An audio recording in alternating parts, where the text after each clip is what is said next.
सबको जय मसीह की। लिखा है कि तुम्हारे पाप क्षमा हो गए। लिखा है कि तुम्हारे पाप क्षमा हो गए। प्रभु का वचन कहता है पहला यूहन्ना अध्याय 2 वचन 12 में, 1 जॉन चैप्टर 2 वर्स 12 में लिखा है, हे बालकों, मैं तुम्हें इसीलिए लिखता हूँ कि उसके नाम से तुम्हारे पाप क्षमा हुए हैं। रियली में, जैसे मैंने पिछली वीडियो में भी बोला कि लिखा है, तो आज हम बड़े गर्व के साथ, खुशी के साथ, आनंदित होकर कह सकते हैं कि लिखा है बाइबल में, यूहन्ना की पहली पत्री अध्याय 2 वचन 12 में कि हमारे पाप क्षमा हुए हैं। 6000 साल पहले उत्पत्ति की किताब अध्याय 3 वचन 15 में परमेश्वर ने मूसा से लिखवाया कि बाइबल में लिख कि आदम हवा ने पाप किया था, पर एक उद्धारकर्ता आएगा। और जो लिखा है वो ऐसा नहीं कि पूरा नहीं हुआ।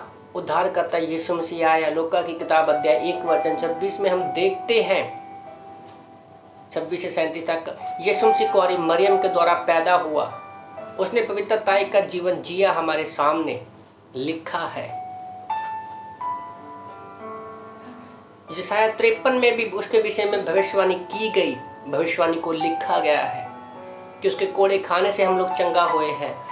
वो क्रूस पर मारा जाएगा और 30 दिन मुर्दों में से जिंदा होगा। यूहन्ना की किताब अध्याय 3 वचन 16 में प्रभु का वचन कहता है, लिखा है कि जो यीशु मसीह पर कि परमेश्वर ने जग से ऐसा प्रेम किया उसे कि उसने अपना इकलौता बेटा दे दिया, जो उस पर विश्वास करेगा वो अनंत जीवन पाएगा। लिखा है। पहला कुरिन्थियों अध्याय 15 वचन 3-4 के अनुसार यीशु हमारे पापों के लिए मारा गया, गाड़ा गया और जिंदा हो गया। लिखा है। उसके लहू बहाने से, कोड़े खाने से हम लोग चंगे हुए हैं। कांटों का ताज उसने सिर पर पहना और उसके उस लहू के द्वारा हमारे पाप क्षमा हुए हैं। वो कहता है, हे बाल को लिखा है। हो सकता है कि जब हम यीशु मसीह पर विश्वास करते हैं, उम्र में काफ़ी बड़े हो सकते हैं, पर याद रखो, आत्मिकता में जब जिस पल आप यीशु पर विश्वास करते हो, आप एक दूध पीते बच्चे बन जाते हो आत्मिकता में।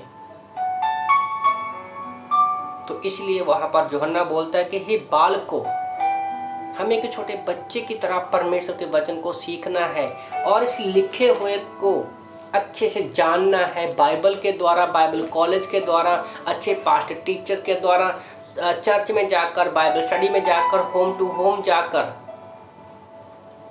कि जो लिखा है क्या मैं उसको पढ़ता हूँ। आज बहुत सारे लोग इसलिए आत्मिक जीवन में आगे नहीं बढ़ पाते क्योंकि वो जानते ही नहीं है कि यीशु मसीह ने हमारे लिए क्या किया। वो सिर्फ अपनी आशीषों के पीछे, चमत्कारों के पीछे, भविष्यवाणियों के पीछे घूमते रहते हैं, पर वचन में सही मायने में लिखा क्या है नहीं जानता कोई।